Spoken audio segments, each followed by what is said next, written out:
आज हम देखेंगे वास्तविक संख्याओं के प्रकार। वास्तविक संख्याएं हमारी दो प्रकार की होती हैं, एक होती है परिमेय संख्या, दूसरी होती है अपरिमेय संख्या। इसी को बोलते हैं हम लोग रेशनल नंबर, इसे बोलते हैं non rational number. Real number English में भी आप थोड़ा थोड़ा समझते चलेंगे। वास्तविक संख्याओं को रियल नंबर, इसे कहते हैं हम लोग रेशनल नंबर, इसे कहते हैं नॉन रेशनल नंबर। ओके, अब हम अच्छे से पढ़ेंगे परिमेय संख्याओं को। ठीक है, वास्तविक संख्याओं का जैसे पहला भाग है परिमेय संख्या, इसे हम देख लेते हैं। परिमेय संख्या किसे कहते हैं? ऐसी संख्या है जिसे हम P अपॉन Q के रूप में लिख सकते हैं। P अपॉन Q का मतलब है यहाँ पे अंश बटे हर। अंश बटे हर, कोई भी पद अगर लिखा हुआ है बटे में लिखा हुआ है, उसके ऊपर भाग को अंश कहते हैं, निचले भाग को हर कहते हैं। ठीक है, अंश बटे हर के रूप में अगर हम किसी को भी लिख सकते हैं तो वो हमारी आ जाती है परिमेय संख्याओं में। एक एग्जाम्पल इसका एक कंडीशन और है, एक कंडीशन नहीं होना चाहिए, नीचे वाला जो टर्म है कभी जीरो नहीं होना चाहिए। अगर जीरो हो जाएगा तो वो परिमेय संख्या नहीं बचेगी, अनंत हो जाती है वो संख्या।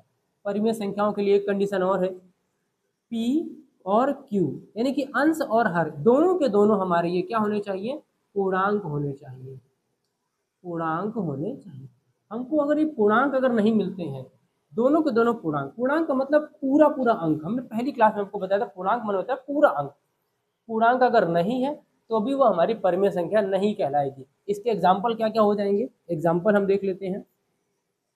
2/3, 3/4, कोई भी अपान वाली संख्या कोई भी ले लो आप, 5/6, 8/3, ये सब हमारी क्या आ जाएंगी? परिमेय संख्याओं के एग्जाम्पल है। इसके दूसरे अन्य एग्जाम्पल और भी हैं, जैसे 2.5, 3.6, 7.2, 8.3, ये सब है। अब ये कैसे हैं यहाँ समझ लीजिए। जैसे लिखा हुआ है 2.5, ये एक परिमेय संख्या है, दशमलव से परिमेय बना सकते हैं। कैसे? दशमलव यहाँ से हटाएंगे और इसके नीचे बटे खींच देंगे, जहाँ पे दशमलव होता है उसके जस्ट नीचे एक लिखते हैं।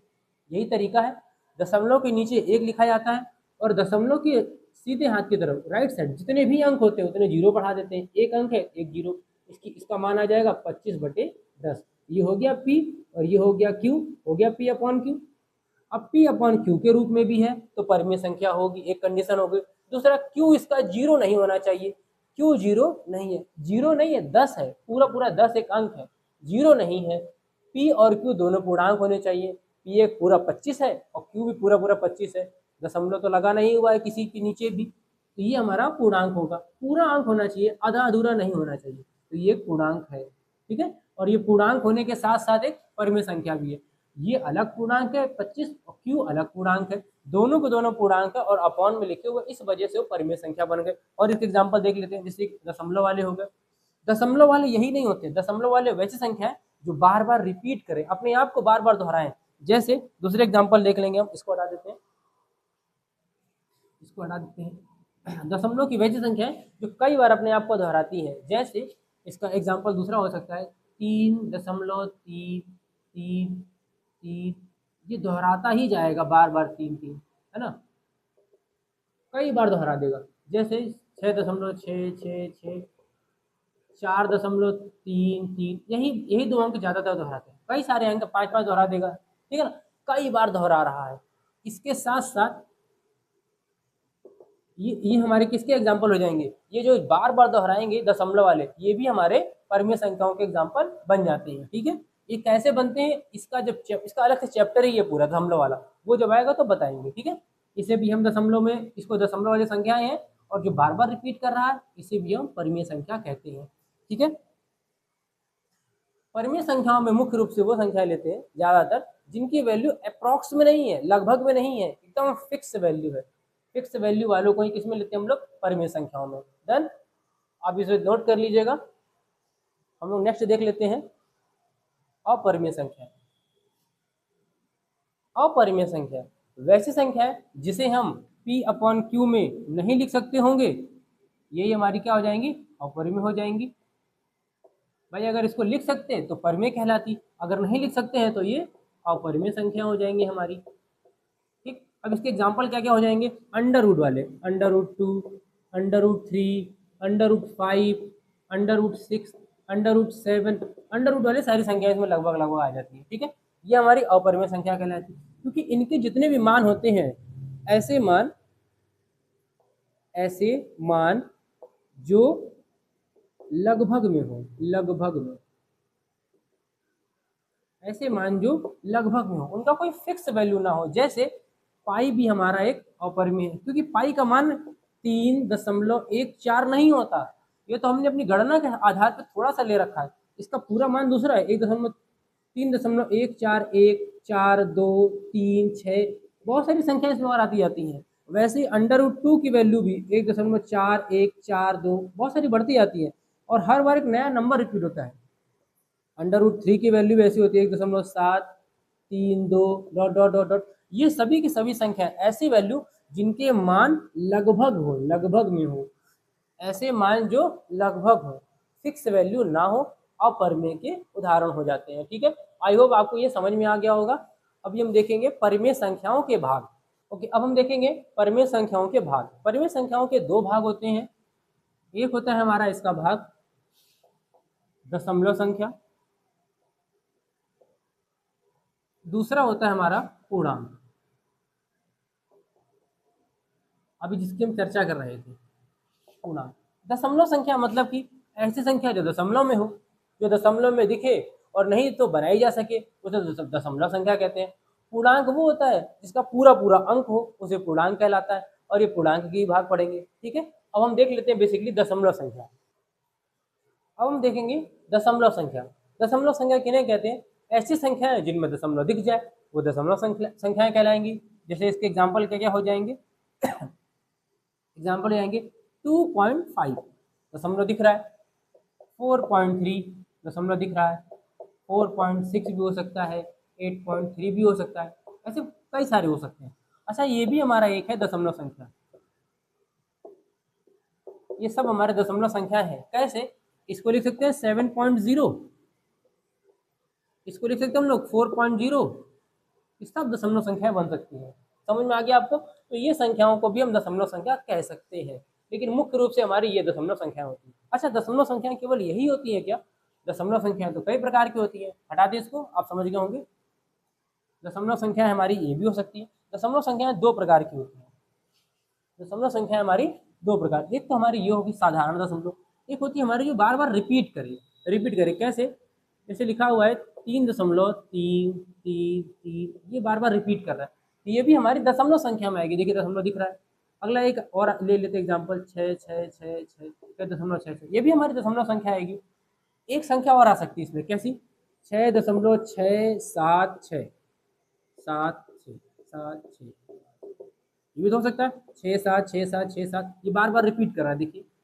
ठीक है, दो अंक रिपीट कर रहा है। अच्छा, ये भी तो हो सकता है 2.325 इसमें 3 नंबर रिपीट कर रहे हैं, तो ये भी रिपीट कर सकते हैं।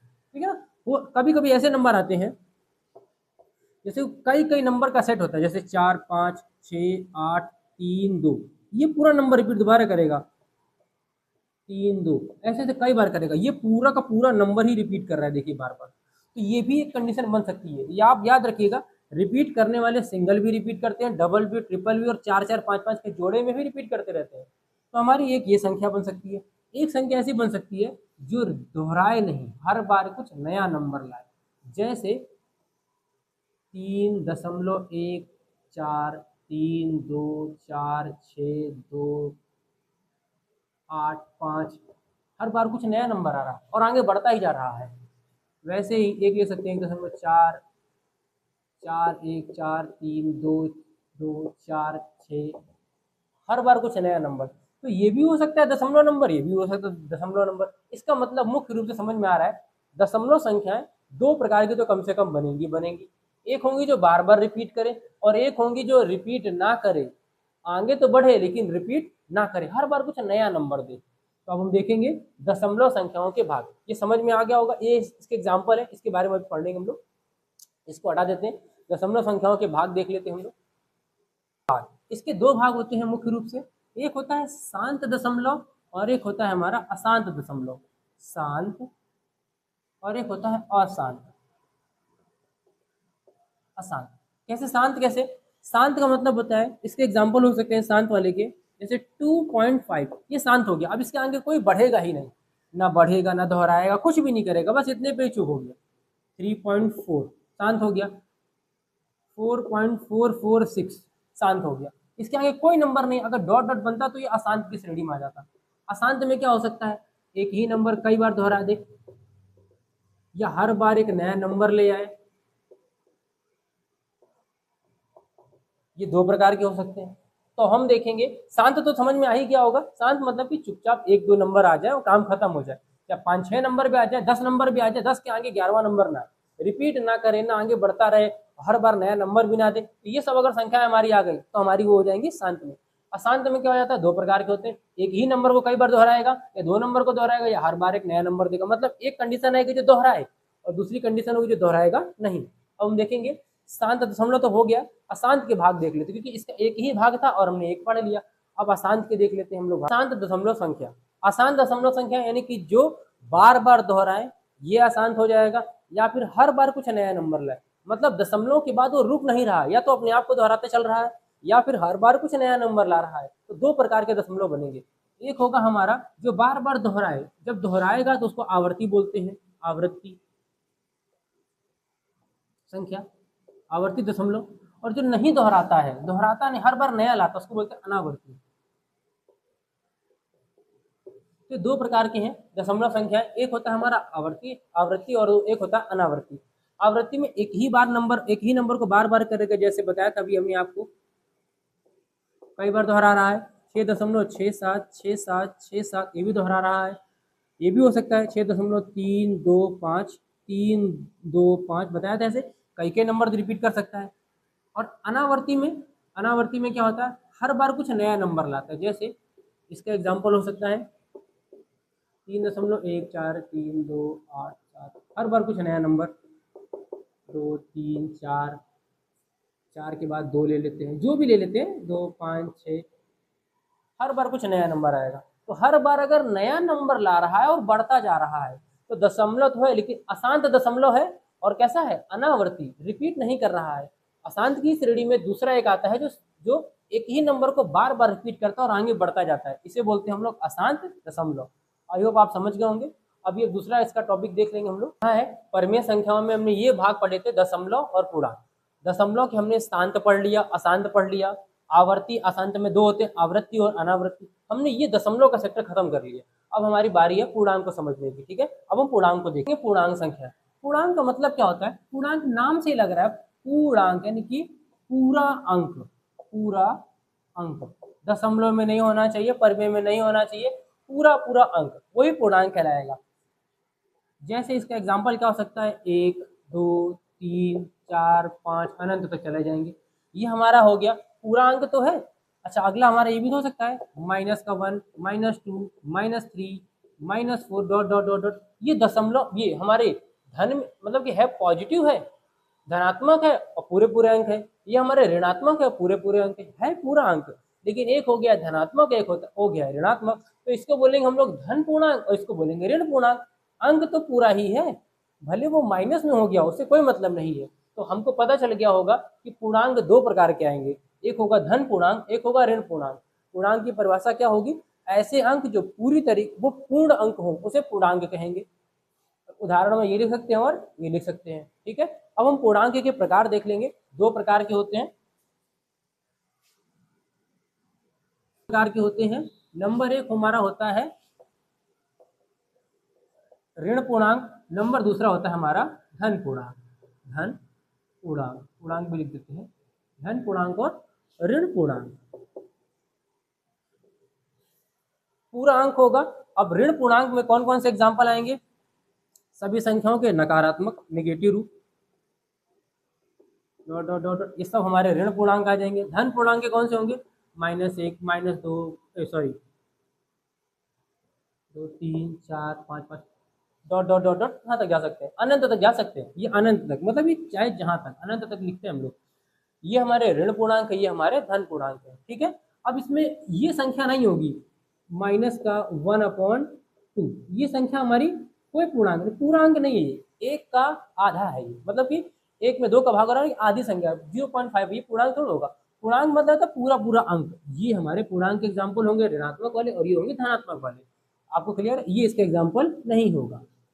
आप इसको समझ गए होंगे पूर्णांक संख्या। अब पूर्णांक संख्याओं में ऋण पूर्णांक में तो यही होता है, धन पूर्णांक के बहुत सारे प्रकार बन जाते हैं।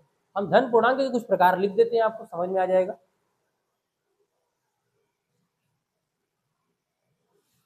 अब हम देखेंगे धन पूर्णांक संख्या। धन पूर्णांक संख्याएं कौन कौन सी होती है? धन पूर्णांक संख्याओं के तो बहुत सारे प्रकार होते हैं। जैसे कि जो हमारे ऋण पूर्णांक है उसमें तो हमने निगेटिव वाले सारे नंबर देख लिए। धन पूर्णांक जब अलग अलग इकट्ठा होते हैं उन्हें बहुत सारी संख्याएं कहते हैं। जैसे नंबर एक इसी का एक भाग है, उसको बोलते हैं हम लोग प्राकृतिक संख्या। प्राकृतिक संख्या आप सबने पढ़ा होगा, नेचुरल नंबर। प्राकृतिक संख्या। दूसरा होगा पूर्ण संख्या, पूर्ण संख्या है। इसके बाद तीसरा आएगा अभाज्य संख्याएं, अभाज्य संख्या। ये सभी हमारे धनात्मक पूर्णांक ही होते हैं, अभाज्य संख्याएं। एक और आएगा भाज्य संख्याएं। इसके साथ एक और होगा जुड़वा अभाज्य संख्याएं, जुड़वा अभाज्य संख्याएं।